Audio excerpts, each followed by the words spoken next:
rise and shine. Coffee's brewing, feeling fine. News is out and on the air. Shizzy whiz nuts wild, but we don't care. Morning whiz and coffee. Talk the news, he's a tease. Laugh it off, we're on the go. Shizzy whiz nuts, start the show. Let's go.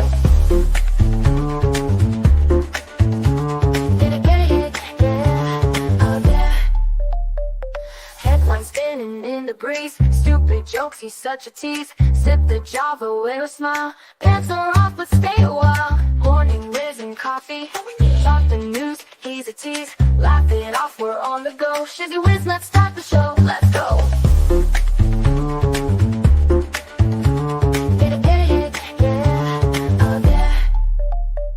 Headlines spinning in the breeze, stupid jokes, he's such a tease. Sip the Java, wear a smile. Pants are off, but stay a while. Morning whiz and coffee.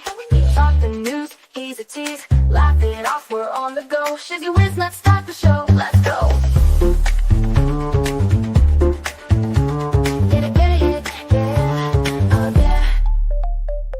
Serious is overrated. Every day we're caffeinated. Talk the town, but in a jest. Morning whiz is always best.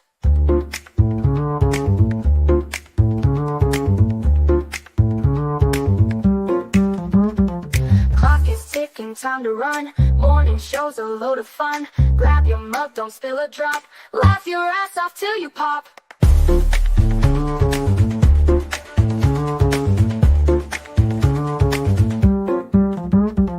Clock is ticking, time to run. Morning show's a load of fun. Grab your mug, don't spill a drop. Laugh your ass off till you pop.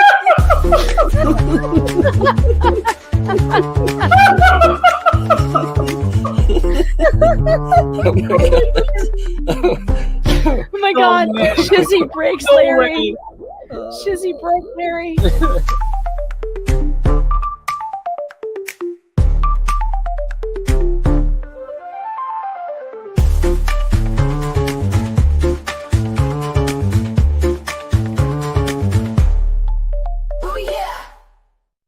Good morning, everybody. I hope you're doing well this morning. Man, oh, do we have a nice one. Hopefully the sound is working good for you. Double check and make sure. Yeah, I got sound. Hey, Cajun Bayou Queen, good morning. Just popped in to say thank you for your birthday wishes. Oh, you're welcome. You're welcome. I'm glad that I hope you're having a wonderful birthday. You quit smoking 8 days ago. Congratulations. Hey, Bobby. How you doing? Thunderbird Woman, good morning. Good morning. Cynthia Nuller. Oh, yes. Fisher Lady, Deborah Nighty? Deborah Nighty? I think that's right. Ah, yes. Colleen Milchak.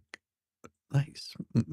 Milchak. I'm going to mess up all these names. I'm just going to try. Oh my gosh, what a day. What a day. I hope that you're doing well this morning. Yeah. We've got a pretty interesting one. Mm, It's filled with electrocutions and arrests. It's going to be awesome. Where is the laugh track for my endless loop of Leticia James repeating "No one is above the law" by Victoria Taft? Oh my gosh. Good morning, it's me. Did you see Chris Van Nolan and Salvador get upset by Levitt? Oh, yeah, I guess Chris Van Hollen didn't realize you just can't go and make things happen.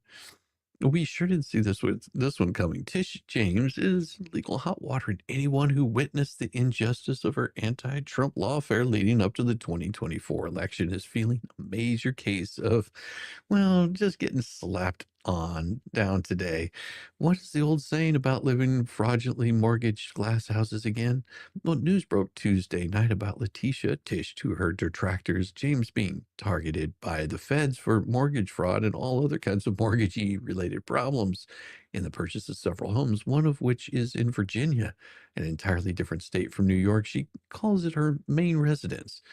Our colleague Paula Bolliard wrote our breaking news story Tuesday night, and it means that George Soros-branded New York Attorney General legal career might end up in the wood chipper. Well, a girl can hope.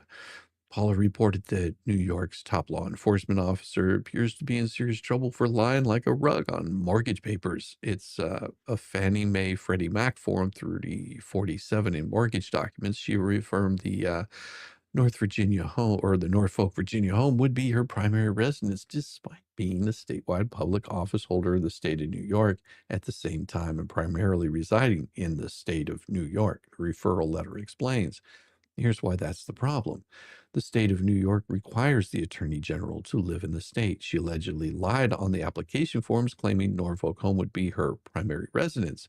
In addition, Pulte alleged James may have listed property in Brooklyn, New York as 4 units instead of 5 units in order to meet the conforming loan requirements and thus receive better interest rates.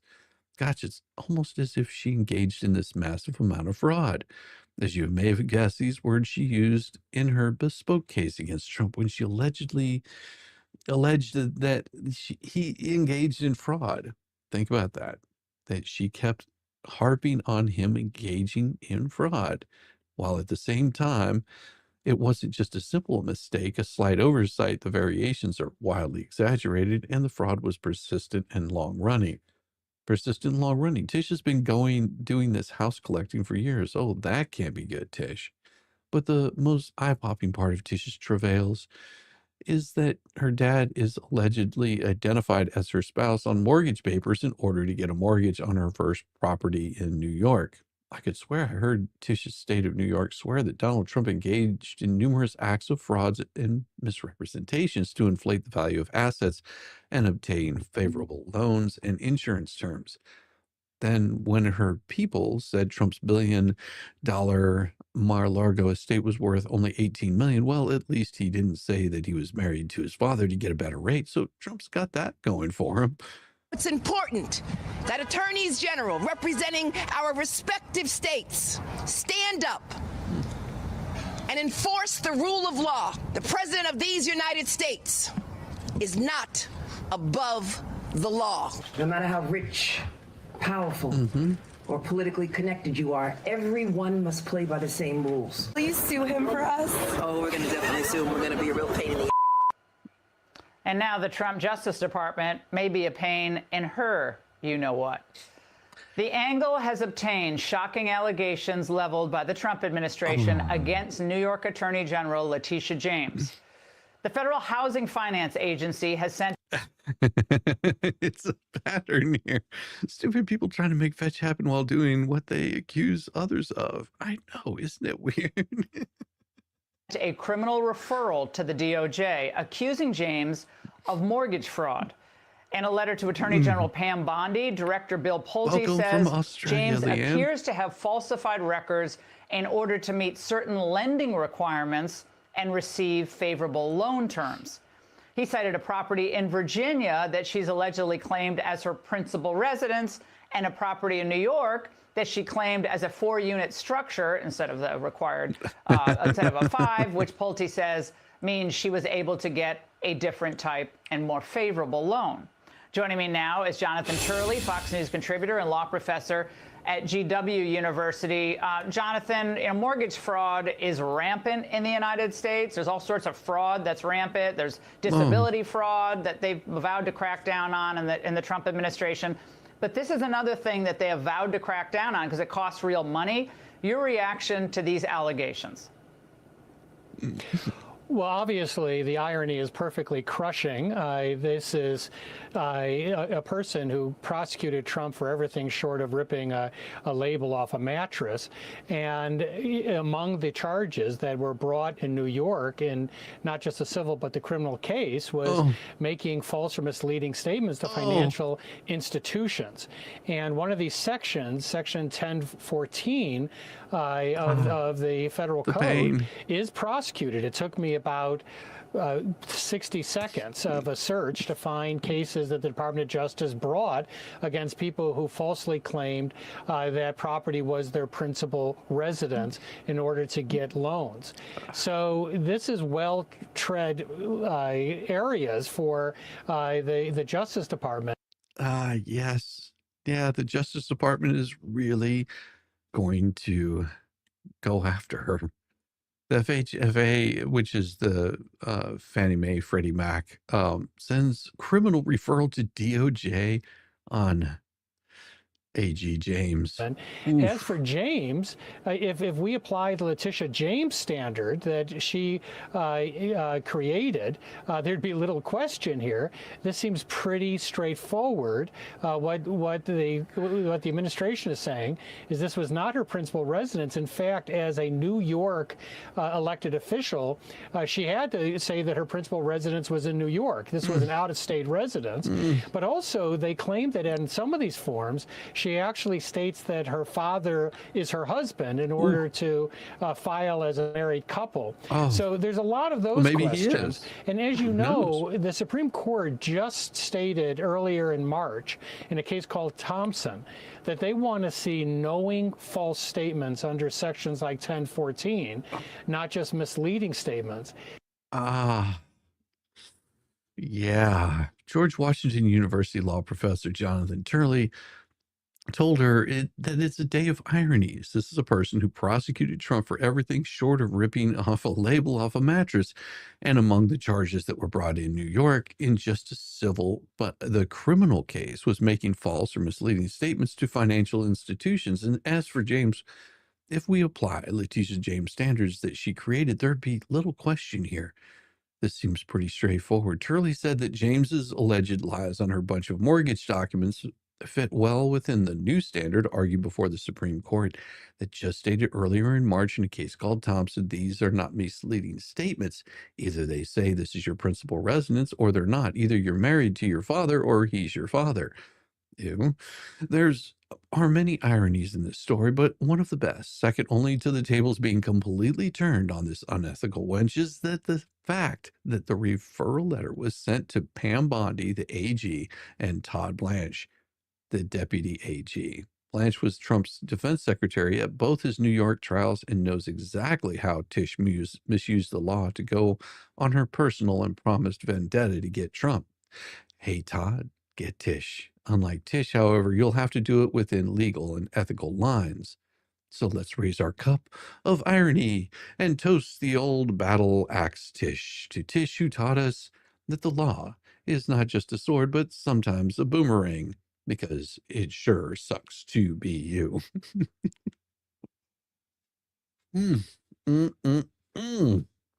Good morning, sarcastic. I appreciate you.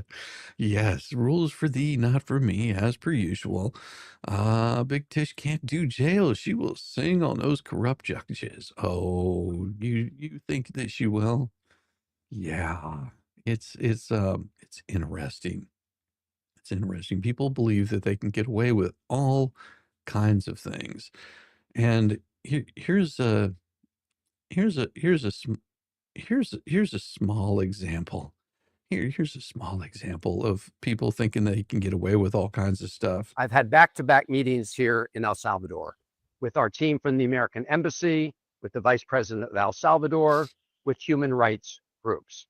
And the entire purpose has been to bring Abrego Garcia home because U.S. courts have determined that he was illegally abducted from the United States and now finds himself in the most notorious prison in El Salvador. The Supreme Court, 9-0, has told the Trump administration they must facilitate.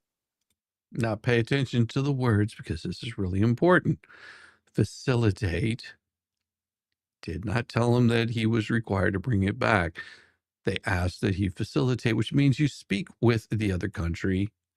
And if they say no, that's as far as you can go. His return home. They've refused he is home. to do it. So I called. Untrue. And what he's doing right now, being in El Salvador, would be breaking the Logan Act. Yeah. If he's still alive, yes. Is he fine? Yes. Leave him there. Yes. Upon the government of El Salvador to do it unless they can provide evidence that he's been involved in MS-13. Oh, they already did that. That's what he was not only charged with that, but it was also withheld that he was. They think that we should spend millions of years vetting millions of illegals, and nope, not going to happen. Send them back. Exactly. Is the guy with the MS-13 on his head? Yeah. No, he's already been verified that he's part of MS-13. I mean, that's what the charges were. That's why he got sent back. He was wanted in his own country. Yeah. They said they had no evidence. So this is not about MS-13. Well, they said they had no evidence, but that's not what they showed twice. President El Salvador already said no. You know what Trump said to him? Squeeze my hog. I know President Trump wants to make this about gang violence. No, he wants to make it about illegals being here that aren't supposed to be here. You're the one that's wanting to make this about claiming Trump did something illegal and trying to hem him up. But this right here breaks the damn Logan Act. Just you being there.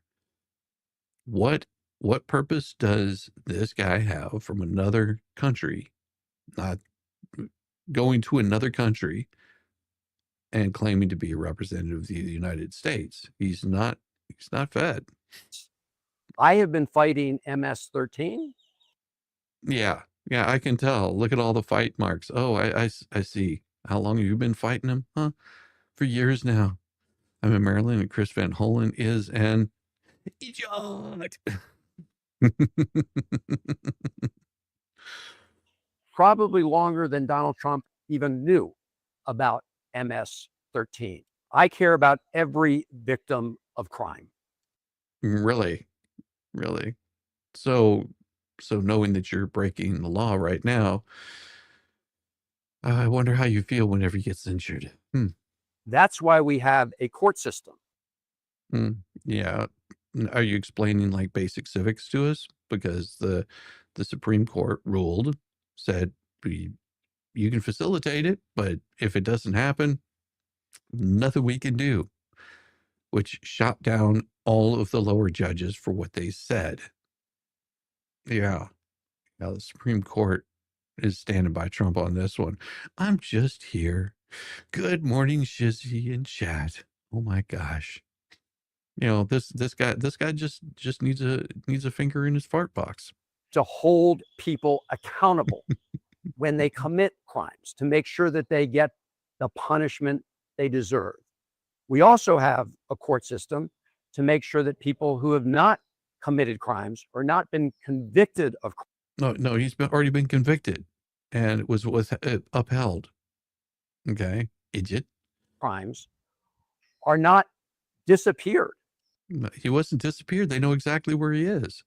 He didn't disappear. We know exactly where he is. Paging Pam Bondi.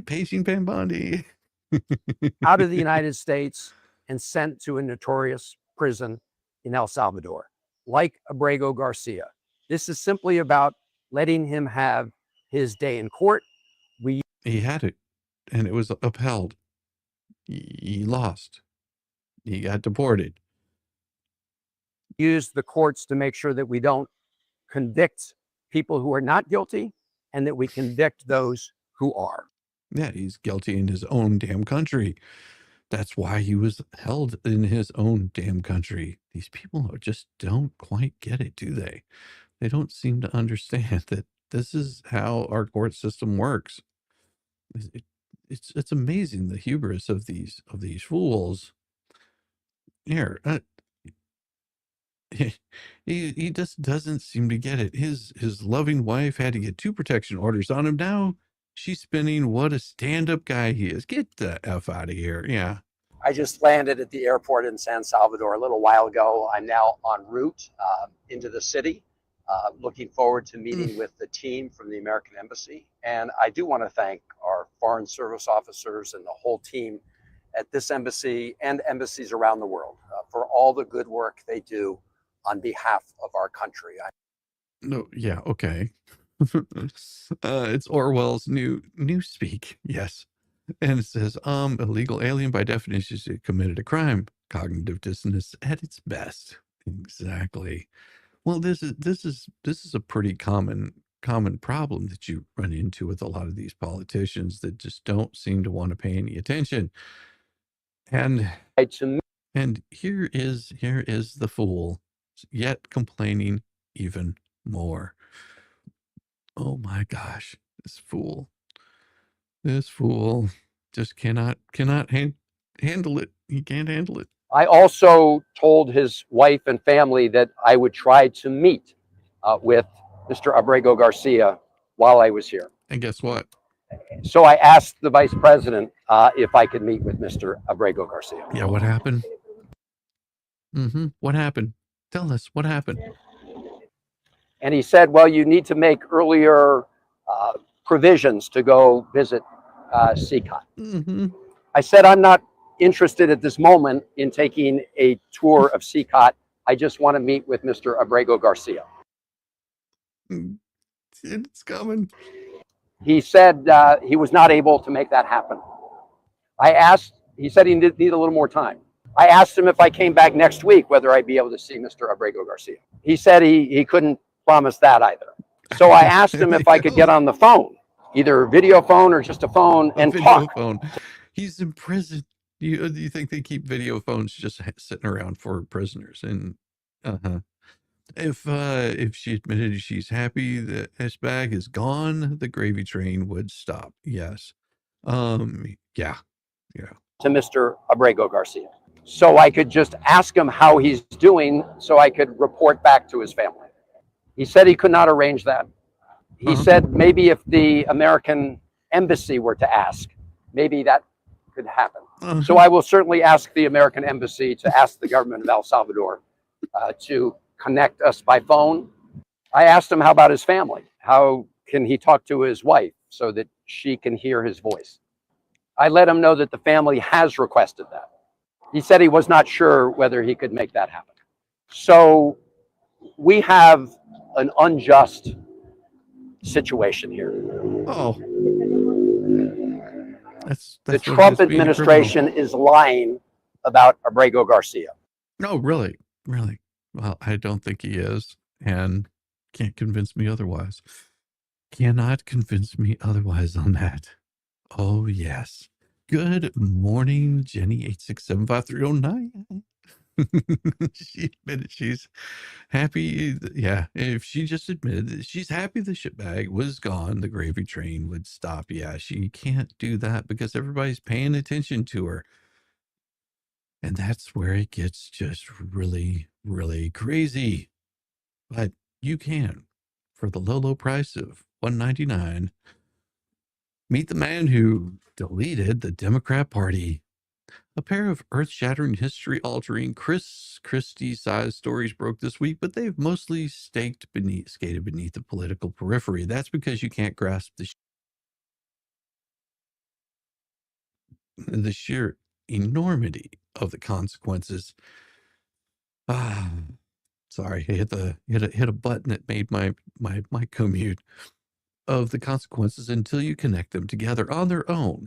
They're inconsequential. Back of the page news stories, scarcely soliciting a shoulder shrug from political wonks, but together as a 1-2 punch, it will change American politics forever, and it will delete the modern Democrat Party.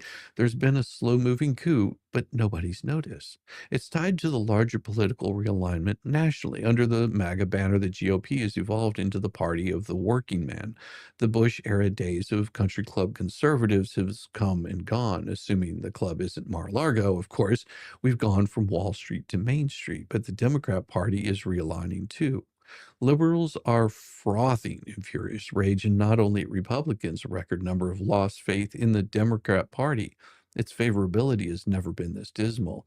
Liberals are begging, pleading for new leaders and a new direction. Even in New York, 53% of Democrats want to fire the Democrat Senate leader, who is from New York City. Sorry, Chuck Schumer, this isn't normal behavior.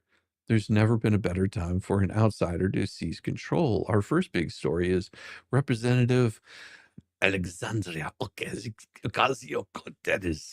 whistle-stop tour with Bernie Sanders, for not. In honor of Bernie Sanders, I hereby dub it as the BS tour. That's pretty good. Although they've been generating headlines for the size of their enormous crowds, even the ruby red districts, that's the most meaningful part. There's a consensus forming among their supporters. They want to go to war. Liberals are demanding that to be represented by a fighter among Democrat voters. An overwhelming majority, 72%, want someone more aggressive to battle Trump. Less than a third, 28%, sought a moderate approach. The liberal base will choose the most aggressive, fiery liberal candidate. Moderates need not apply. AOC's electoral strength has reached the point where she could snuff out Senator Schumer's career if she wanted to. According to a recent poll, in a potential primary battle, she has a 19-point lead over the top Democrat in the state. Again, this isn't normal behavior. On tariffs, 77% want Dems to attack Trump as soon as possible. Only 23 chose to see how tariffs play out. 80% say Doge has already gone too far. They're also deeply pessimistic about the economy, with 67% saying the stock market has already gone in the wrong direction. 60% believe the economy will be even worse in 2026. For foreign affairs, they've gone from kippyas to kifyas, and they loathe Israel and favor the Palestinians. And the younger they are, the more radicalized they are. Liberal analysts have even claimed that Kamala Harris support for Israel dissuaded Democrats from voting and thus cost her the election. Now, make no mistake, the next leader of the Democrat Party will be loudly, brazenly, unapologetically anti-Israel. While she's shoveling fresh mounds of stuff on her BS tour, AOC is also building her liberal bona fides cross-country, staking an ownership position in Bernie Sanders' political machine. The Vermont senator is 83 years old. He won't be running for president again, which means some lucky guy or gal will inherit his national database of socialist donors, grassroots, gas activists, ambassadors, helpers, influencers, volunteers, and assistants. And guess who? In a fractured, balkanized, divided Democrat Party, this kind of coast-to-coast organizational advantage is enormous. It gives the preferred candidate the inside track for the party's nomination. But what about the party itself? It's not an innocent bystander. Surely it would let itself be hijacked by the Bernie bros. Would the Democrat Party do in 2016 and 2020 when BS got too feisty and put their fingers on the scales? No. That's the second blockbuster's news story of the week. David Whole Hog, the vice chair of the Democrat National Party, squeeze my hog, announced he'll be spending $20 million to target incumbent Democrats. David Hogg, a controversial Democrat National Committee vice chair, is pledging to upend Democrat primaries by funding candidates who will challenge ineffective sleep-at-the-wheel Democrats. The move puts Hogg, the now 25-year-old who first gained national stature as an outspoken survivor of the Stoneman Douglas High School shooting, on a collision course with his own party and some Democrat House members. And for the third time, this isn't normal behavior. Wilting under the stress of MAGA, the Democrats are forming a circular firing squad, as Political noted. It's unprecedented and controversial move from a national officer within the Democrat Party that will enrage some insiders. Democrat Party committees like the DNC have traditionally not opposed incumbents in their own party, focusing instead on attacking Republicans, while the Democrat Congressional Campaign Committee is explicitly set up to protect incumbent members by providing resources, fundraising, and strategy. Hogg's decision comes at a time when the Democrat Party is grappling with how to confront President Donald Trump and with what kind of Democrats can be their most effective messengers against the administration. Democrats, including Senate Minority Leader Chuck Schumer, have faced intensive pressure from the base voters to ramp up their oppositions to Trump's administration. David Hogg is greasing the wheels for a very specific outcome, the elevation of younger, fiery, liberal leadership, and he's not coy about it either. Hogg acknowledged there are going to be people who are very, very upset about this, but argued Democrats are in a crisis right now, citing a CNN poll, shame on him, but that found that the party's approval rating at 29%, a record low for the party. And as David Hogg likes to say, our base is craving some dramatic change. We need to show our base we're here to fight for them. We need to show their younger faces stepping up. Can you imagine who he has in mind? Huh? Keep a close eye on the trajectory of these two stories. They haven't met in the middle yet. But when they do, the old Democrat Party will be dead and AOC will be its next leader. David Hogg wouldn't have it any other way. Joyce Burnt hot dog survived the school shooting by not being there. He's a fraud. Yeah. No, we know. Hit that like button. Show Shizzy some love. Oh, yeah. Definitely. And members of Congress are running against Hochul for New York governor. Hochul is not popular there. It tends to run like that pretty often. I mean, just because you're holding your particular state, this does not mean that you're going to be popular there. You know, it's just who got voted in. I mean, it's pretty crazy. See, just double checking, making sure my time is running good, because you never know. You never know what's gonna come popping in to your day. But we want to talk about this one next. The poetry night in Dearborn, the empire must fall. How long can the nation endure the presence within it of people who hate it and everything it stands for? If it looks like, well, it looks like we're going to find out. Have you ever been to a poetry slam? I attended one by accident once when the restaurant where I was having a dinner suddenly became filled with bohemian artsy types who got up on stage and started spouting pretentious prose written in cut-off lines to look like poetry. Railed against Trump, people who think there are only two genders in the stultifying of conservatives, black, white, Eisenhower era that leftists like to imagine they're enduring. It's a party for leftists spouting leftist nonsense, and that's what passes for culture in college towns and urban areas all over the country. In Dearborn, Michigan, however, the poetry slams have an even harder edge. One of them recently featured demands for the demise of the American empire. The person who called for this was standing, of course, in a belly of the beast and enjoying all the benefits of doing so, but appeared indifferent to that inconvenient fact. Oh, an error. I hate that whenever it happens. The indispensable Middle East Media Research Institute reports that it all happened at a fundraiser for Middle East Children's Alliance and Poetry Night held at the Nuara Cafe in Dearborn Heights, which was organized in conjunction with the Palestinian Youth Movement. One of the attendees declared the messages for the people of Gaza is going to be more of a message that should be sent to the people here in that they have achieved victory. We haven't done anywhere near enough. And people here, I promise you, we do feel ashamed. We do feel like we're not doing enough. We do feel like change needs to come because change must come. And in the form that it must come is that this empire, the American empire that's been hurting our people since the beginning, and the imperial Western powers have been hurting our people since the beginning, they must fall. Well, here's an idea. If you don't like it here so much, then take your happy ass back or to wherever hence you think that it's much better. It's pretty simple. You know, it's really easy to sit on your soapbox and complain about the state of your culture or the culture of your state or the state of your country or whatever other issue you have going on, and just taking your happy ass to where you think that it's better. And you'll find out soon enough, as a lot of us older people have found out, the grass is not always greener on the other side. But hey, you're more than welcome to go try it. Just don't come back.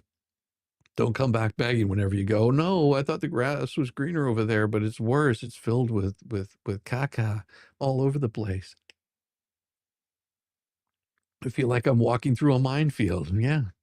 Cuba's all great and wonderful until you get out of the main part of the city. And well, that's not saying much. Amen. Exactly. Not elected. In some cases, some were put in. Approval ratings always been low for our governor of Maine. Hit that like, smack it, slap it, make it feel good. Oh, yeah. Love the live last night. It was awesome. Well, thank you. We love that you could be there. Yes, it was really nice having Jeremy to take some time out of his very busy schedule to come by and spend a little time hanging out with Yamaha and myself. We did have a good time. We did have a good time. And I will say that Yamaha was pleasantly surprised to because that's the first time he's ever talked with Jeremy and was really happy about it. And Jock Itch has a higher rating than Congress. That's very true. In the words of Lane Staley, the grass is always greener where the dogs are shining. Yeah. Yeah. It was awesome. I enjoyed myself. Oh, yes.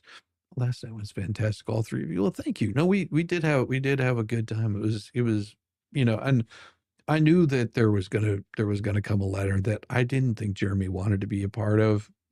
Sometimes not having your face up there for things like that is a good way to go. So, and I'm sure he was getting a little tired. Streams can wear you and make you tired. So I hope that he got a decent amount of rest last night. Yeah, Yamaha was fangirling. No, he wasn't. He wasn't fangirling at all. And Yamaha did have a few other things to say. But he just in the moment just didn't hit him. Also, I know that Jeremy likes to stay away from the cursey words as much as possible online, and I know that we tend to get a little bit more cursey on the evening shows that we do in the morning. Although if you get me raging in the morning, I will use some cursey words. Like, most likely. He's saying there are people he is saying that people in the United States, I'm sorry, I missed something. All right, so this fellow thinks the supporters of Hamas in the United States aren't doing enough for the cause and the American empire must fall. So what form does he envision this change that he believes must come will take? Does he want Antifada and the jihadi attacks inside the United States? Does he want to see pro-Hamas operatives in the U.S. do what Hamas did in Israel October 7th, 2023, when it brutally deleted 1,200 Israelis? And that was 1,200 people. Some of them were Israelis. The poetry night attendee continued lyrically, and insan and something like that, and will fall. And my message to people of Gaza and oppressed people across the world is that there are people here, both young and old, who are going to be willing to fight or willing to put their lives and everything they can on the line to bring these empires down, because they must come down. So he's saying that there are people in the United States who stand with Hamas, are willing to put their lives and everything they can on the line in order to bring these empires down. That certainly sounds like a threat of violence. And no one is threatening the lives of Hamas supporters in the U.S. And so there's no reason for them to have to put their lives on the line in some divisive manner. Even the hated Trump simply wants to deport non-citizens who agitate for Hamas. The only scenario in which they would be putting their lives on the line would be if they're attacking others. So this allegedly poetry night in Dearborn Heights was something that American authorities should watch closely if they've gotten over their woke hangover from 4 years of the Biden regime. Kash Patel's FBI is not going to likely continue to Biden-era harassment of Catholic pro-lifers and angry parents at school board meetings. And here's a golden opportunity for it to demonstrate that it has a realistic understanding of the nature and magnitude of that jihadi threat. And it's going to see something like this as a threat from Dearborn Heights and think that the best response is an outreach trip to local mosques. Time is of the essence, as there is no telling when these Hamas supporters will decide that the time is right to put their lives on the line. We can only hope that authorities will step in and prevent them from doing any damage before any of them decides that it is a perfect time to demonstrate their strength of their commitment to Gaza, as we will see how these people like to put their lives on the line in this next little clip.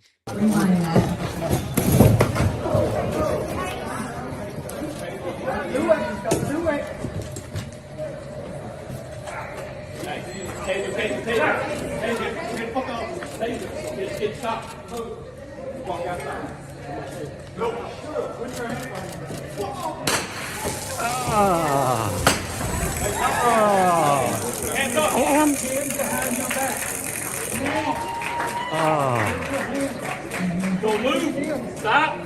This is a peaceful town hall. Now, this is a peaceful town hall, ladies and gentlemen. This should not have to happen. This is a town hall. So I'd like to start with our first video. Yeah. Yeah, that happened in Georgia. Was it last night? I think it was last night. Yeah, the town hall in Cobb County, just right up the road from me. Feels so good to watch. You got you got to jump out of here. It's late. My first coffee with the nut. You really enjoyed it. Well, thank you. I'm glad that you did. We do like to have a little bit of fun over here. We do get more political in these morning streams. So if politics or talking about politics isn't your thing, I completely understand, and I'll probably get it wrong 90% of the time. Don't tase my bro. Don't tase Oh, those Georgia folks ain't right. No, here in Georgia, nope, it is you have to understand, we have places here in Georgia where it's required that you own a firearm. See, people don't understand that Georgians don't really play around. There's a reason why if you look at the state and you look at the way that the politics are lined up in the state, that you see a couple of little blue spots, and those are mainly in your major cities. It's it's a little insane, but that's how it is set up. The people that live outside of the cities want to be left alone. They want to do their own thing. They're farmers, they're workers, they're people that are living the best times of their lives. If you wanna have all the politics and all that kind of stuff, then go move to a major city if you wanna have a fight between red and blue. But you also have to remember, Georgia is a place where you'll never see a bunch of protesters sitting in the middle of the interstate with their hands glued to it. There's a reason for that, because people in Georgia don't play around. They drive on the interstate 75, 85, 285, and they think that those are speed limits. Just to say, they don't pay a whole lot of attention to people doing those kinds of things. It's easier to rig elections in big cities. Yes, it is. Look at this right here. Oh, look. Welcome to the shit show. Every single day, a new flavor of fuckery, 'cause everybody's such, you see. Welcome, Iowa Gal. Really, entertainment and people. Yes, thank you. We appreciate you so much. And that right there is one of my new sounds. I like that one because I thought it was just fitting of my my little hole in the wall over here. We call the nut house. Thank you so much. I appreciate you. That's for you. Look, see, you even get them at night. You make this. You make my helmet just all beautiful. Love the tune. I know. That's why I got it. Got it. It was definitely. I mean, I've got something that I really want to play, but I can't play it because it is. It is. Yeah, it's pretty good. I got two of them that I can't play. I better remove that because last night I got a copyright strike. It was my own damn fault. I was playing Of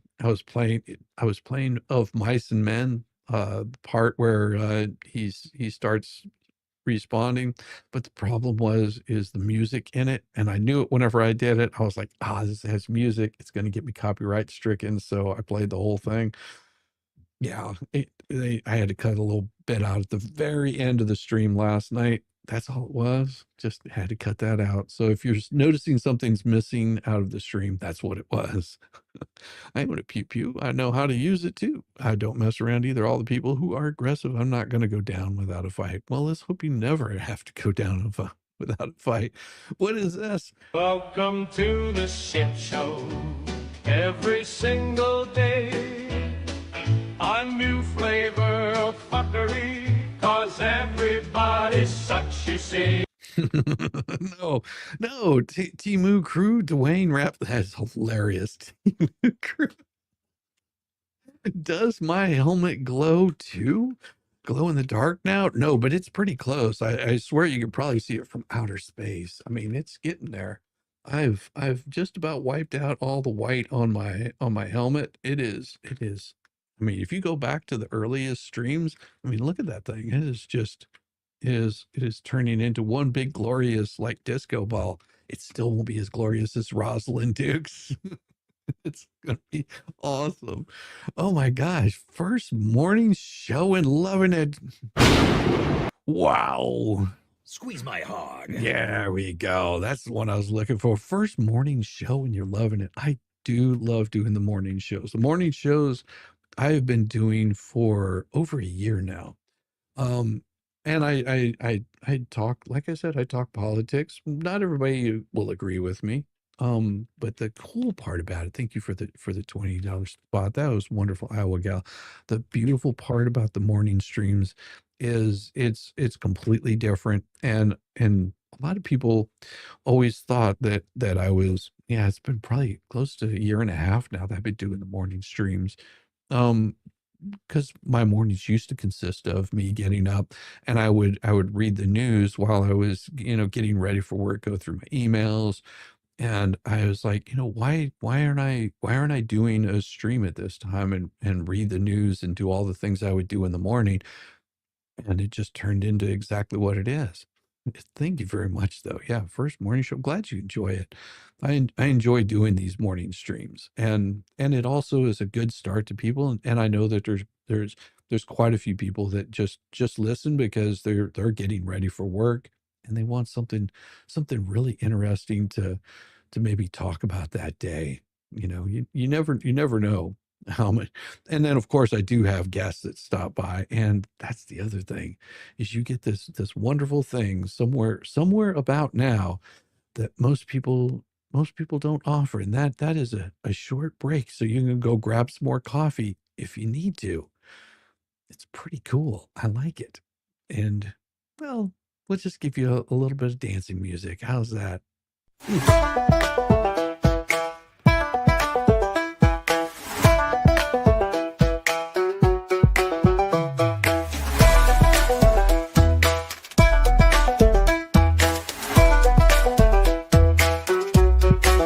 Step aside, y'all, it's my time to shine.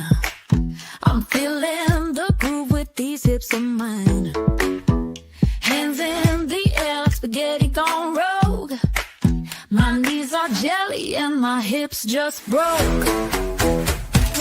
Shaking it, breaking it, what a blast. Wobble it, wiggle it, shake that ass.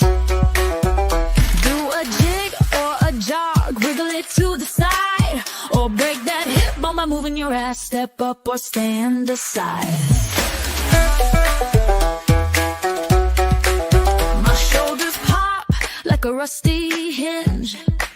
My fingers point like they're on a binge. Twirl like a tornado, then drop real low.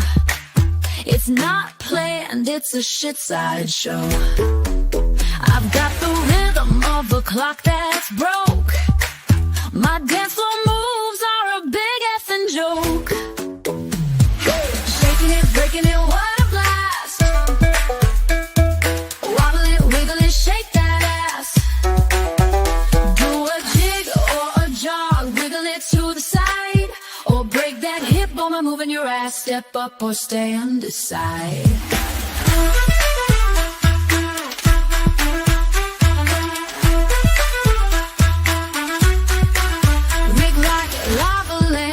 Mesmerizing glow. You can't help but watch me steal the show. I summon the shake, the shimmy, the twist, a mix of genius and a big old fist. You're drawn in close, your feet start to twitch, feeling the groove like a broke ass bitch. Yeah. Shaking it, breaking it, what a blast. Wobble it, wiggle it, shake that ass.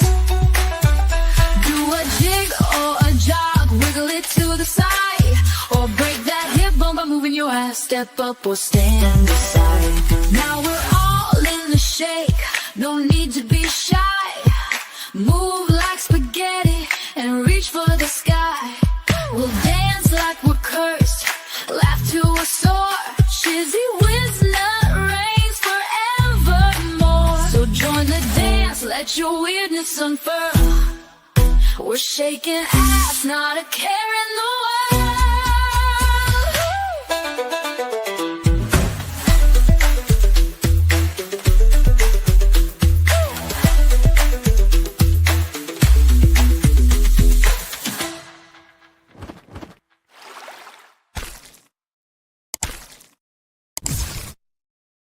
I love it. I love it. All you guys are awesome. It says, and if the music doesn't get you moving, you are, I don't know what that is, but yes, you are. Shizzy on the corner. Yeah, you like that? Oh, I still need to update that song. Ah, yes. Shizzy, I needed that. Needed that this morning. Yes, thank you, thank you, thank you, thank you, thank you. Yes, no, I appreciate it. Oh, my love, look at that. Sorry, I mixed up Sunday Spice and thought you were doing every other week. Can I still be part of the shit show? Well, we will see. And it's not because I don't like the Welsh lady. I'm starting to slim things down a little bit in my stream for this one, just because it's absolutely crazy, and I've got a good flow going on with it, but I do have guests come on every so often, so stay tuned, keep your eyes open, and may be able to fit you in there. I appreciate you, Welsh lady. You're awesome. The wordsmith of sarcasm. Keep up the great work, and thank you for being you. Great Britain. Thank you, Eric H. And those are some lovely pups. Cajun Bayou Queen. You may have to do it on a laptop or go to his YouTube page in your internet browser on your phone. I don't know what that is, but thank you. I just love having the energy that song creates. Oh, yes, yes. Fiddlesticks, my lady. I just love the energy that song creates. Yes, it does. I mean, I try to keep my music where it's doing wonderful, where it's, it just keeps everybody, excited and happy to be here. And I mean, how can you not be happy whenever you've got a song like that? I mean, yes, you have to love the Welsh lady reads. Yes, who's Tom Gillis? Oh, Tom Gillis? Tom Gillis is awesome. He is a PGA golfer. Yes. Is Tom in here today? I don't see him in there. Oh my gosh, look at that. Dwayne Rapp says, I heard that the expert is Tennessee's new quarterback. No, he's far beyond that. The expert is not Tennessee's new quarterback. Thank you so much for the 5 spot. I appreciate it. That is absolutely wonderful. No, expert has been very, very busy. So he just hasn't had time to be up here. Thank you so much, Timu Crew, Dwayne Rapp. I appreciate you. Yeah, the Golf Pro instructionals. I mean, if the music isn't moving you, you're not alive. Oh, thank you. You're a ghost. Exactly. Try that. I haven't used my laptop in over a year. Yeah. Oh, Tom, then this one's for you. And I will say, I held off especially just for Tom for this one, because I knew that he would get quite a thrill out of this, because this is not the kind of golfer Tom is, and maybe he can give this lovely person a little bit of pointers on what they're doing wrong. See, I bet Tom Gillis can give her some pointers on this. This is not the type of golfer that Tom is. He doesn't look like this. He doesn't bounce golf balls off of his butt, although if you subscribe to him, you might get a chance to see it. Got to turn down the music. Here we go. So, Tom, tell me, is her swing good? Is her stance good? Was her swing all that was meant to be? Or was it all about just looking good for the camera? Tell me. Yeah, he might be able to help my son. Absolutely. You probably could. Go sub up to him. A thirsty golf chick. What swing? What, there was a swing? Yeah, let's look at it again. How is it? Is it good? Is it good? Is it good? Got a little shake. Got a little. Is she doing it right?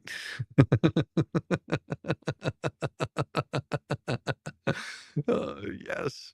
I've been saving that one for Tom. I understand. I like this shit show song from members you're playing. Oh, you like that one? This one here? Welcome to the shit show. Every single day, a new flavor of fuckery. And, there's more to it. And she's actually pretty solid. See, there you go. You men love it. Yeah, she hit the ball. What? There was a ball? I used to play golf. I was good at getting the ball on the green, but was horrible for short putts. So you needed to work on your putt game.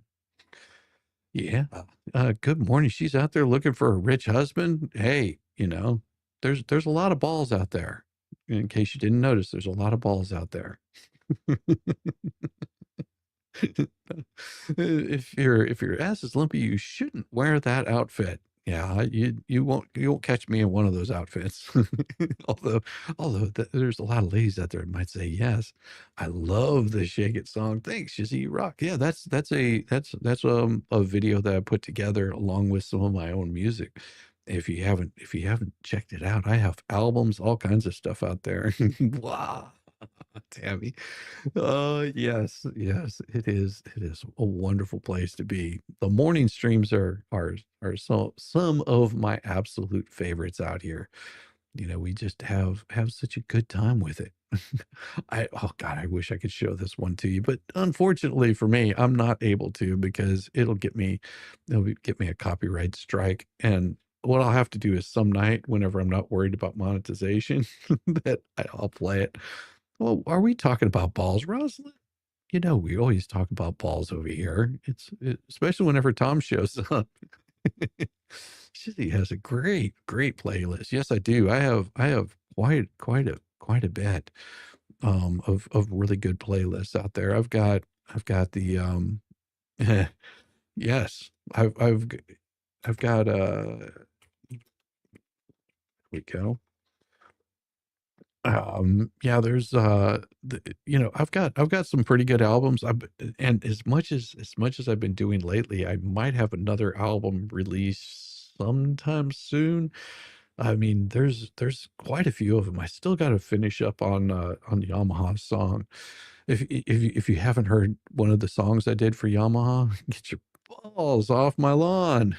Well, balls, I never saw the point of hitting a little ball and chasing it over 100 plus acres when my dog loves to do it. Oh, look at these. Oh, no, Ross, no. Hey, how you doing? Good to see you, Jen. Long time no see. Jen Devka. Oh, yes. She's slowly learning the interwebs, which is a good thing. Yeah, her learning the interwebs has been one of the most glorious things because it was one of those that could have gotten her in trouble. She got quite a few little stalkers off of learning the interwebs. Let's put it that way. Yes, yes, she did. So let me get on to this next story. You guys are awesome at derailing me. The Hill says buzz builds around AOC's future, and I say, please let this happen. While Representative Alexandria Ocasio-Cortez and Senator Bernie Sanders draw huge crowds across the country in their BS tour, some party insiders say the 34-year-old, she's 34 years old. She doesn't look 34. She looks like she's like 40. She looks older than that. Congress critter represents the next generation of Democrat politics. I say, oh, please, please, please, please let this happen. I think what she's been saying, either tactically or explicitly, is that there needs to be a generational shift in the party's leadership and its message to voters. Basil Smickel, former executive director for the New York State Democrat Party, told The Hill's Carolyn Vackel she essentially did that in her race against Joe Crowley in her 2018 congressional run. An anonymous AOC insider said to Vacali, or whatever, I think some people are mistaken if they're dismissing these crowds as like a reaction to Trump and not an embrace of some unique features of who she is and the policies she advocates for. It's like, yeah. What must former Vice President Camel Toe Harris think of all this AOC speculation? At age 60 now, she isn't exactly on the old side of presidential politics, but Harris is also a proven loser, and historically speaking, losing is the one thing Democrats will not tolerate. Sanders was once considered too left-wing, too progressive for the mainstream, and AOC was his annoying protege trapped in her bluer than blue, Queen's Enclave. But there's the thing about the Democrats' party progressive wing. It's taking over the building. There's been a lot of online chatter, including from Elon Musk, that the fighting oligarchy crowds are bought and paid for, and yet no compelling evidence.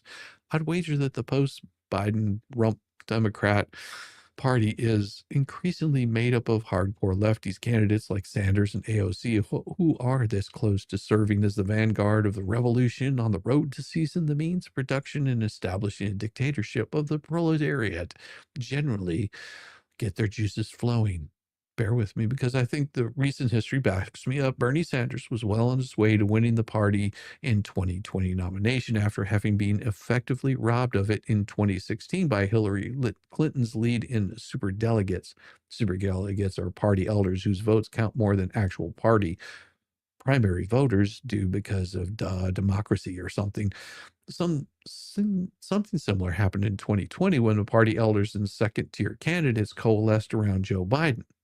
Despite his obviously mental decline, Biden could at least be presented to the public as a moderate, and the coup provided cover for the basement campaign that kept him and his frailties away from the public. Insiders decided both times that Sanders was too left-wing to win the general election, and that was that for poor Bernie. Democracy is kind of weird that way. The Democrats do it, but it's their party and they'll cheat if they want to. Sanders is too old to run again into 2028. AOC turns 39 just weeks before Election Day that year and will be technically old enough to serve, if probably not seasoned enough to wage an effective campaign. But Democrats think long term, particularly when it comes to grooming younger candidates for higher office in the future. If not in 2028, it certainly looks like AOC will be more than prepped for 2032. And if the crowds and Sanders' fundraising prowess are anything to go by, she'll be well financed too. I dearly hope this happens, because maybe that means one conservative win after another. Be careful what you wish for, they say, and they're probably right, but please let me enjoy this moment when it looks like the Democrats might never learn the lessons of 2024. Hey, Just J Hip, how you doing? Good to see you, J Hip. While I'm out, I find more marbles will grab you someday. They're all pissed that their money is just going away. Yeah, the money does tend to go away, but we know who firebombed the Republicans' New Mexico office, and he's about what you would expect. Oh, these are trying times indeed. It seems at the very best, the brightest of the left, the ones who give us real hope for the future of diversity, equity, and inclusion. Actually, I think it should be diversity, inclusion, and equity, so that way it spells out die, are the very ones who are getting swept away as Trump's jackbooted minions gleefully destroy our democracy and impose a fascist state. That's probably how Jameson Wagner thinks of himself in his arrest Saturday. But in reality, if anyone is a fascist in this scenario, it is he, for he has been acting just as Hitler brown shirts did towards those whom they feared and hated. The lipstick-wearing Wagner, who hopefully tells us that his pronouns are he, him, was arrested in an FBI raid on Saturday for firebombing a Tesla showroom. Isn't it refreshing to see the FBI going after an actual criminal instead of trying to frame the leader of the national political opposition for crimes he did not commit, or treating Catholic pro-lifers and angry parents at school board meetings as terrorists? The FBI became so deeply corrupt and politicized during the reigns and terror of Barack Obama and old Joe Biden that it's a relief that the feds didn't swoop down on Jameson Wagner's squalid home, embrace him, and give him an award for meritorious service. The New York Post reported Tuesday that Wagner was hauled out into the streets shirtless following an FBI raid earlier Saturday and was led away by FBI counterterrorism task force agents in a pair of shorts and little else. He is charged with 2 counts of malicious damage or destruction of property and faces up to 20 years in prison on each count. Oh, what a sorry end to such a promising career. On the 500 Queer Scientists website, the balding Wagner peers out sourly from a headshot and says, "I'm queer and I'm an electrical engineer." So who does this guy think he is, Dr. Seuss? It's too good an opportunity to pass up. "I'm queer and an electrical engineer. I'm a leftist with up here. If you bring Tesla over here, I'll put lipstick on my ear." In a far more serious vein, Wagner says, "I have a BS in electrical engineering and I'm starting my master's in EE this summer." My track specialty is electromagnetics, plasma physics, and I'm currently working as an intern for the National Lab doing PCB design for X-ray imaging. Yet Wagner's noble aspirations for a just, equitable society led him to turn his attention away from such pursuits and devote his time instead of firebombing Teslas. He's accused of carrying out an arson attack on an Albuquerque Tesla showroom on February 9th. Lighting up 2 vehicles and spray painting other cars in the building with swastikas and graffitis. Not content with that bold strike for social justice, Wagner on March 30th turned his attention to the Republican Party's New Mexico office, damaging the front entrance and spray painting the building with an inspiration ICE equals triple K. Clever. Not clever enough. However, Wagner was caught on surveillance footage, and when they searched his home, law enforcement officials located a stencil with the phrase ICE equals the triple K, as well as 8 suspected incendiary devices. Wagner certainly sounds like a guy you'd want to have as your neighbor. He may not have read, may have ready-made stencils for all his flavored slogans, but Wagner's alleged graffiti at the Tesla dealership targeted Musk, spelling out Elon, Tesla, Yahtzee Incorporated, and diversity, equity, diversity, inclusion, and equity Tesla Yahtzee. So once again, an unhinged leftist ideologue demonstrates the accuracy of ex-leftist David Horowitz's observation. Inside every progressive is a totalitarian screaming to get out. James Wagner firebombed a New Mexico Republican Party headquarters and a Tesla dealership in order to intimidate those whom he hates, trying to frighten them into ending the activities to which he objects so strenuously. When have we seen this kind of behavior in history? Actually, we've seen this kind of behavior recently where people are acting fools, even on the interwebs, where they tend to get a little bit more about the, yeah, never mind. The Yahtzees, whom Wagner professes to oppose, are the closest analogy to his behavior. The little mustachioed artist from Austria, stormtroopers known quickly as the brown shirts, regularly engaged in violence in order to terrify and intimidate his opponents. The Yahtzee persecution of the Jews started with organized boycotts of Jewish-owned businesses, some of which were ransacked and covered with graffiti in much the same way that Jameson Wagner did at Tesla's dealership and the Republican Party headquarters. The Yahtzee hunters, in other words, is the real Yahtzee, and he now faces an extended vacation in prison. Maybe he will have some time to engage in a bit of self-reflection and come to realize that himself. But it's more likely that he will pass whatever length of time he spends behind bars, congratulating himself for being so courageous for the cause of justice. The delusions that rule his life will likely only be reinforced. Oh, yes. I like the Lucky Charms. Well, the marshmallows. I left the other Naster cereal in the box. Oh my gosh. Oh yes, that's oh my gosh. Sweetheart Welsh Lady Reads. Yeah, Welsh Lady Reads is absolutely awesome. Oh yeah. Yes. She is an absolute sweetheart. If you haven't subbed up to her, listen to her reading. She is absolutely wonderful. Oh, we have My Sinus Headache. No Patient Midweek Idea Scumbag Gulag, where the Dems can frolic forever. Inspiration comes from the most unexpected places. At times is why I always keep a creative eye peeled for it. On Wednesday, April 16th, in the year of our Lord 2025, it hit me about 40 minutes after an annoying sinus headache inserted itself into my busy day. I'm heading off to spend Easter with family, so my always busy Wednesday schedule had a lot of travel prep added to it. I had already experienced a few hiccups in the workday when Chris and I started recording an episode of Faith All Over the Place, or, oh, that sounds weird. We were excited to talk about Holy Week. I recorded all of my podcasts on Zoom, and that's how that went.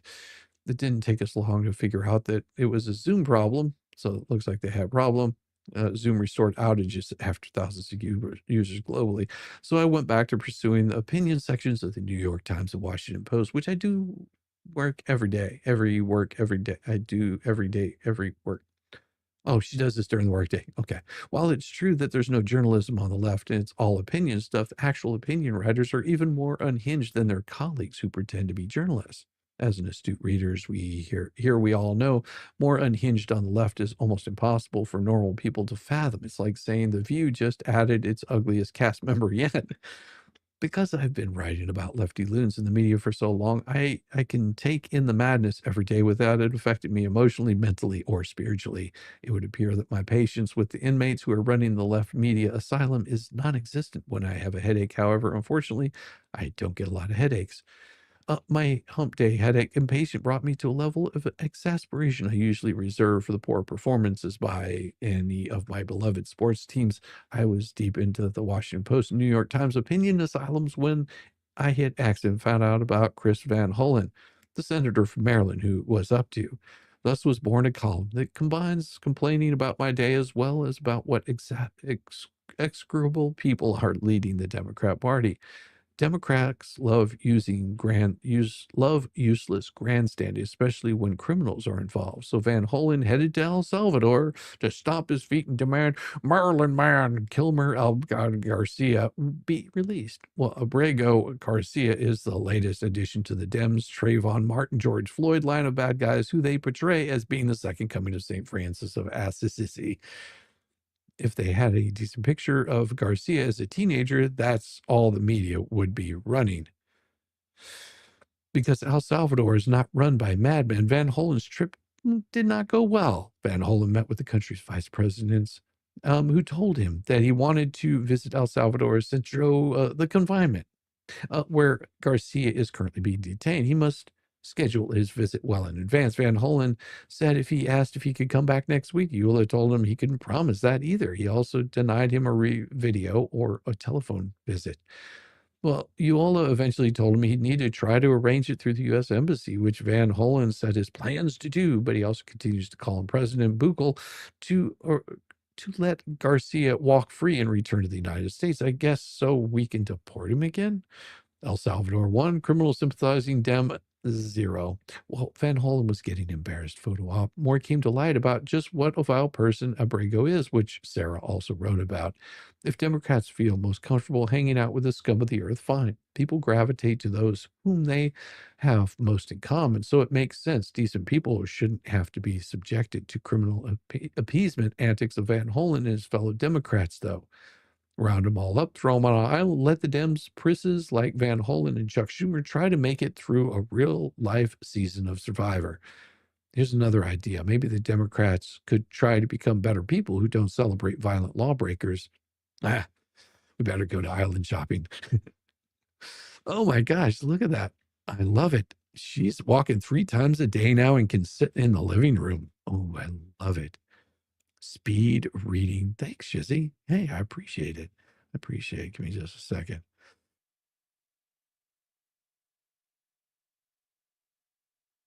All right. There we go. I had one of those nasty coughs. At least I have the decency to mute myself. How does the U.S. Embassy have anything to do with a citizen of El Salvador? Well, you would have to arrange those kinds of meetings through the U.S. Embassy if you're wanting to do anything. The U.S. Embassy would be in El Salvador, so you would have to speak with the U.S. Embassy to get permission to do those kinds of things. It's called doing it correctly.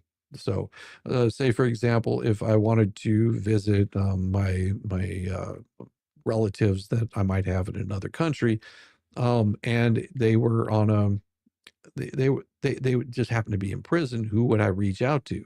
I mean, I'm not going to be able to talk to the president himself of the country, but I could reach out to the U.S. Embassy, and through their channels, they would reach out.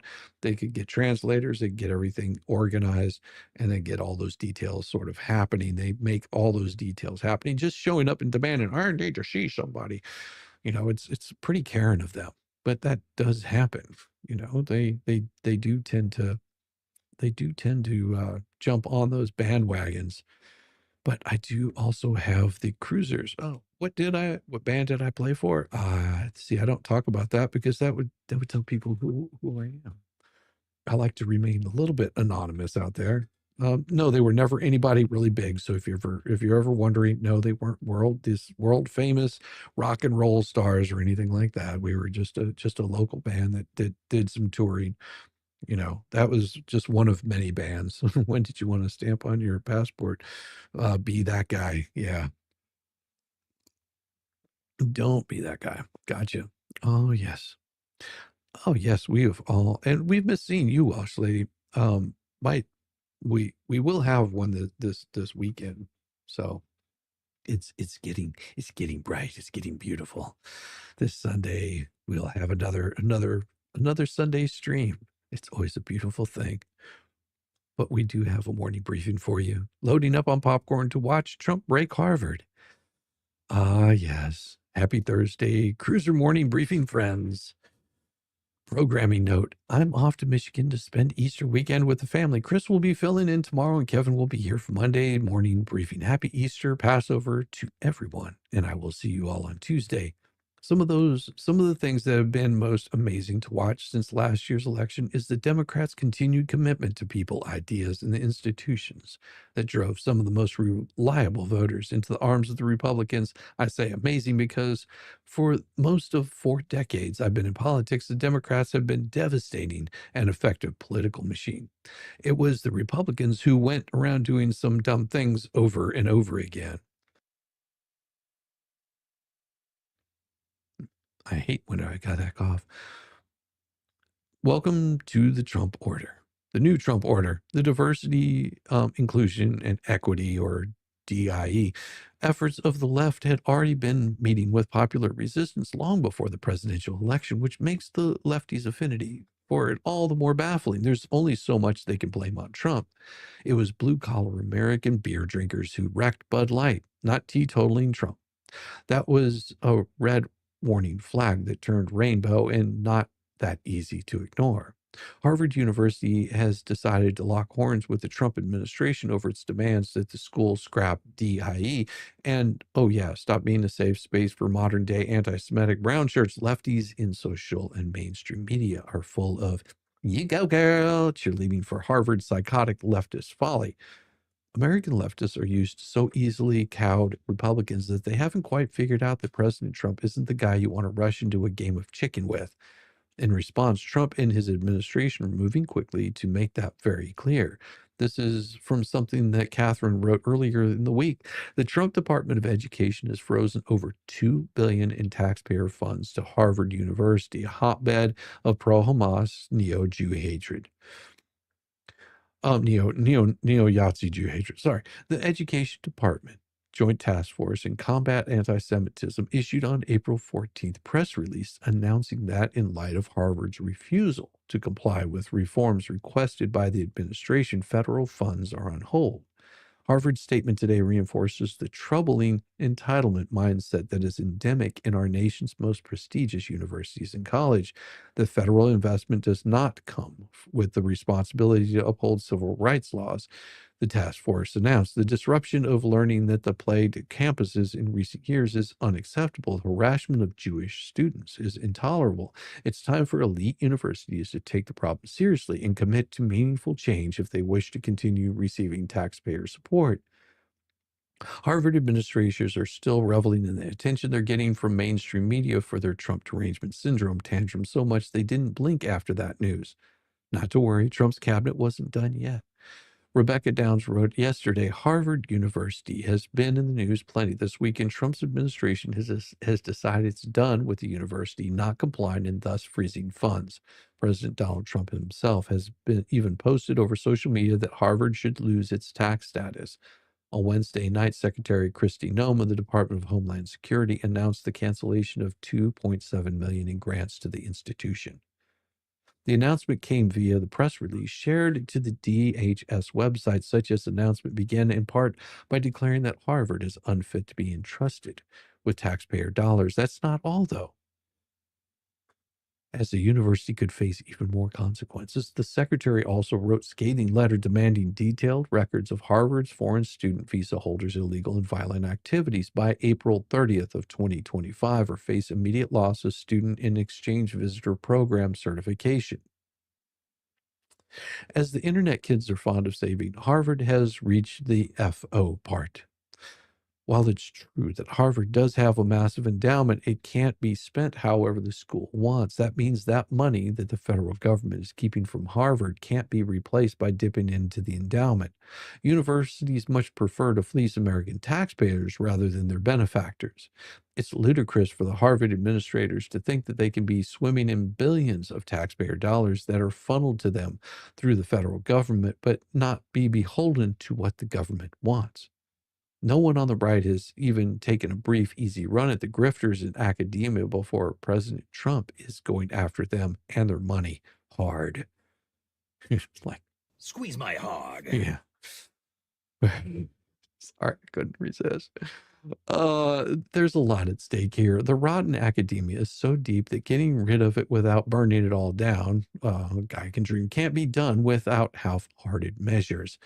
The president and his administration have asked the Harvard administrators to all wear MAGA hats and give up their firstborn children. All they want is for Harvard to stop the inequitable pursuit of equity through DIE and maybe not be the breeding ground for the people who want to kick off the next Holocaust. This shouldn't be a struggle. Contributions in the mailbag of magnificence can be sent to Cruiser Media. Navy SEALs get a much-needed laugh when an actual SEAL wants to train with them.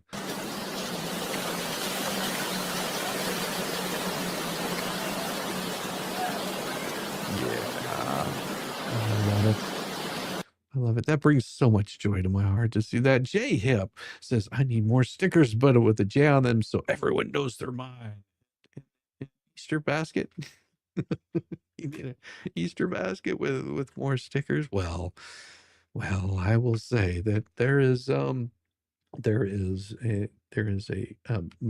wonderful smuck that's got stickers on the inside in here somewhere. Yeah, see, Smuck has some stickers on the inside. She's gifted inside stickers. So not only are the stickers going on the outside, some of the stickers are actually going on the inside. Maybe they'll fall off and stick to my head too. I don't think the Easter Bunny Easter piece will be ready by Sunday. I think I'll go funny rather than serious and let the serious one debut next year. There's always time for seriousness. There's always time for seriousness. I mean, I swear there's always time for seriousness. If you want to know how much time I have for seriousness, all you have to do is watch this right here. This next one is going to make you know how serious I am. I kind of want something other to eat. Well, what would you like? You got any biscuits for sale in there? Well, no, this here's a Frosty Cream. We don't serve biscuits. We got a lot of other stuff, though. What you got in there is good to eat. Well, we got Big Sheep Burgers, Bongo Burgers, Footlongs, Corny Dogs, Frosty Shakes, Creamy Bars. Did you want me to go through the whole list? Reckon what you like to eat in there? Well, the French fries are pretty good. French fried potatoes? Yep, French fries. How much you want for them? They're 60 for the medium and 75 for large. I reckon I'll have me some of the bacon.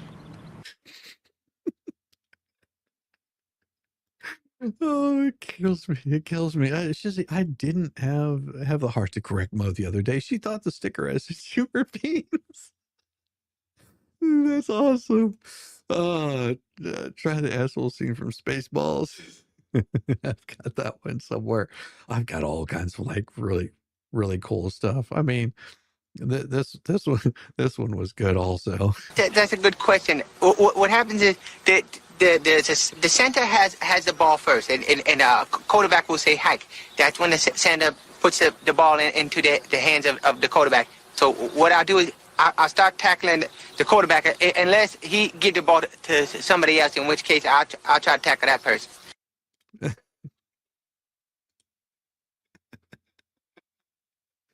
Oh my gosh. Oh yeah. Yeah, I get a kick out of it. I really do. I mean, like I said, this is the morning streams tend to be completely different than the evening I streams. think you misunderstood me. I said you need to give Elmo 2 test tickles before shipping. Ah, test tickles? I thought you said... You like what you see, baby? Elmo's a man now.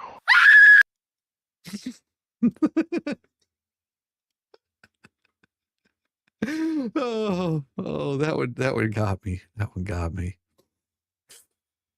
Ah, yes. Yes. There's always silly games that are happening on right here in the mornings. And of course, I have even sillier games at night because it's supposed to be about having fun. And oh my God, that was too funny. Oh, wait, you haven't seen the deck commercial yet, have you? Yeah, we'll have to save that for another stream. The deck commercial tends to be yes, nothing like a couple of testicles. Isn't that what the Lord said whenever he made the man? He said, well, I just gave him a couple of testicles. Pulled out a rib.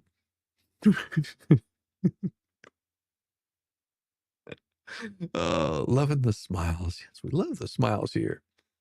The smiles are what we enjoy about doing these kinds of streams. It is amazing to me that there's people out there that don't know how to have fun, but that's not what is always to be expected. It's not always going to be fun. Sometimes we do talk about serious things, but most of the time we don't talk about serious things. Like, perfect example would be this right here. The once Great Britain took another big step on the road to Venezuela. Close your eyes and think of England, they used to say. But today we must open our eyes and take a good hard look at our cousins across the Atlantic. Today's story is a bit convoluted, so I'll try to stick to the big picture elements, but it's an emblem of Britain's self-inflicted decline. The industrial town of Scunthorpe is home to Britain's last operating steel mill. While the corporate sign in front might say British Steel, the company's owner since 2020 is the Chinese industrial giant Jingyi, operating out of Beijing. Xinji or Jingi or Guy or whatever claims to lose about 700 pounds, about $925 each day, keeping their furnaces running. The company says that that's due to high energy costs, environmental expenses, and competition from lower cost producers around the world. All big companies must deal with the global market pressures, but Jingi or whatever, other two lost driving expenses are due to London's insistence that Britain moves to a net zero economy. Scotland's largest oil refinery at Grainmouth closed earlier this year after struggling to cope with soaring energy costs, carbon taxes, and Labour's ban on new North Sea oil and gas licenses. Jingay or whatever threatened to shutter British Steel at the cost of 2,700 jobs. So Parliament stepped in to take control during an emergency session on Saturday. The emergency was because one blast furnace is turned off. It can't be switched back on like a light switch. Think millions of dollars in weeks of downtime. When British Steel dangled from a government lifeline, Labour's Minister of State for Industry, Sarah Jones, was on Times Radio yesterday saying the British Steel would eventually transition I'm going to just become a man to zero-emission hydrogen to make direct reduced iron, a technology that doesn't yet exist and won't come cheap. In the meantime, I suppose Britain will have to absorb British Steel's $1 million a day losses until DRI is available to generate even bigger losses. There's been enough finger-pointing from both sides to conduct all 9 of Beethoven's symphonies during a Hulu commercial break, so let's not get into all of that. The issue is that British Steel is, once again, effectively nationalized. Anyone who knows anything about post-war, pre-Thatcher Britain understands now how badly that went the first time around. Or for a more recent example, look at Chavismo Venezuela. You'll have to be a fool to put your money into British heavy industry so long as both Labour and the Tories remain committed to legislatively mandating delusionalized via net zero. Now that Parliament is the effective owner of British Steel, they're stuck with it. So when the mill in Scunthorpe goes dark, Britain will have achieved ignoble first. They'll be the only G7 nation with zero domestic steel production. Britain without steel is like Britain without bangers and mash. I've written some about ongoing deindustrialization of Germany, Europe's former economic powerhouse, but the process might have been even further along in Britain. an increasingly Venezuelan economy with an increasingly Islamic culture and an atrophied military is not the future envisioned when a budding and Anglophile teen back when Margaret Thatcher and pre-woke Doctor Who exemplified modern Britain in my eyes. On reflection, deindustrialization might not be the correct word for that country's accelerated move towards economic, military, and cultural irrelevance. Perhaps the correct word is de-Westernization. Welcome to Gran Bretagna, comrades, or is it El Britannia? There will always be an England. Britain sang with their island nations, soon stood alone against the conquering Yazis. But will there? And maybe an Easter basket clip. Oh, I don't have an Easter basket clip. See, I don't celebrate the Easters. It's weird, but I don't. I'm a heathen or something of that sort. Yep, I'm a total heathen. Like I actually played a song that was that. Oh my gosh. And I was so glad you and Yamaha made Jeremy laugh last night. Thank you. No, that was the fun of it. It was the fun of it. And I'm very thankful that Jeremy was able to swing by and was able to take time out of his busy schedule to spend with this little old channel over here. And it was good talking with him. And before the stream started, I got a chance to speak with him privately about things that are not YouTube related. And both Yaman and I said this last night. It was amazing to us that we talked about other stuff besides YouTube, or drama bullshit about YouTube, which I think a lot of people tend to miss out on because there is only so much drama that anyone can deal with in the day, and I know that Jeremy's dealing with quite a bit of it. So deindustrialization, isn't it a bad word for de-evolution? Also, you could look at Devo. That was what that's where they came about. Yeah, they actually, I think it was that they came about during the time of what was it? The shooter on Ohio campus that caused so much havoc. That was pretty bad. That was pretty bad. I do have some more coming up. I do have some more of those stories. And all you have to do is getting the notifications, and each one of them will be showing up as premieres. I've been cutting them down into We Are TV. I actually got a chance to meet Devo at a festival. They had Midtown Music Festival. It was the last one that I went to. I had because I used to work those festivals like back in back in the day whenever I was much younger and stronger. And then before I my body started breaking down, I used to work those festivals. So yeah, I got a chance to meet Devo. He was the whole band was there for the Midtown Music Festival. It was a blast. Yeah, if you ever see some of the Midtown Music Festivals, yeah, I was probably there for many years. Yeah, got to see lots of stuff, lots of behind the scenes things. Yeah, I've run across quite a few people in my many years of being around the music industry. That's why Whiz is good. Whiz it good. Yes. Just Jay Hip, almost timed him out the first time. Didn't think he would see the humor in the same way as me. Oh yeah. No. Jay Hip is good people. Jay Hip is good people. Just give them tons of love. We've got some good plans for this now. Tomorrow, I believe, will be over on Mo's stream. So just know that that's where we're going to be. It's going to be in blast. We're looking forward to doing this with Mo in the morning. And yeah, it's her turn to take over. She gets to dominate the whole thing. I got to leave you guys with two things. One is this. Democracy is a form of government based upon the principle of majority rule, period. End of discussion. Now, that's not very complicated. Majority rule. It's easy to understand, easy to sell to the masses, and I might add, deadly. For example, what would you call a lynch mob? That's majority rule. There's only one dissenting vote, and he's at the end of the rope. Now that's pure democracy in action. But wait a minute, you say. The majority should rule, yes, but not to the extent of destroying the rights of the minority. And now, ladies and gentlemen, we are no longer describing a democracy. We are speaking of a republic. A republic is a limited democracy.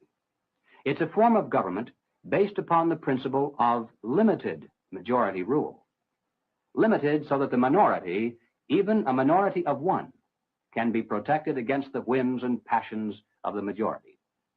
And how do you protect the minority from the majority?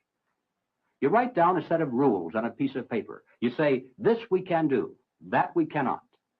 At the top of the paper, you write the word Constitution. And then everyone agrees to follow the rules no matter what the temptation. And when you're finished, you've created a constitutional republic. Ah, yes. And tomorrow we'll be over hanging out with Mo in the deep end. Yes, it is a later time over with Mo, but that's okay because she's going right now. Everybody go show her some love. And I will see you guys tonight. I should have another endearing letter. I'll see you. Peace. Bless your heart. I thought I was the only mentally challenged one here.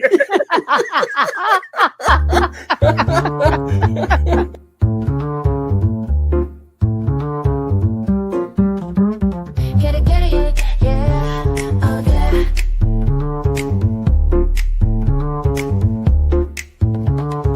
Early morning, rise and shine. Coffee's brewing, feeling fine. News is out and on the air. Shizzy whiz nuts wild, but we don't care. Morning whiz and coffee. Talk the news, he's a tease. Laugh it off, we're on the go. Shizzy whiz nuts, start the show. Let's go. Get it, yeah, oh yeah. Headlines spinning in the breeze. Stupid jokes, he's such a tease. Sip the Java with a smile. Pants are off, but stay a while. Morning whiz and coffee. Talk the news, he's a tease. Laugh it off, we're on the go. Shizzy whiz, let's start the show. Let's go. Get it, yeah, oh yeah. Headlines spinning in the breeze. Stupid jokes, he's such a tease. Sip the Java, wear a smile. Pants are off, but stay a while. Morning whiz and coffee. Talk the news, he's a tease. Laugh it off, we're on the go. Shizzy whiz, let's start the show. Let's go. Get it, yeah, oh yeah. Serious is overrated. Every day we're caffeinated. Talk the town, but in a jest. Morning whiz is always best.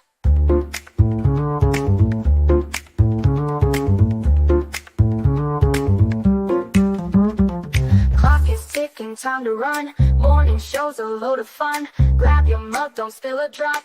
Laugh your ass off till you pop.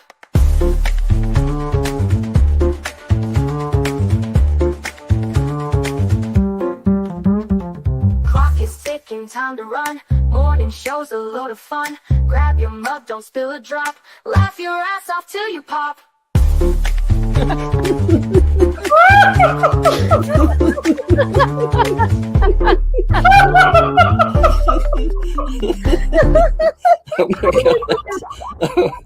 Oh my god, Shizzy breaks Larry. Shizzy broke Larry.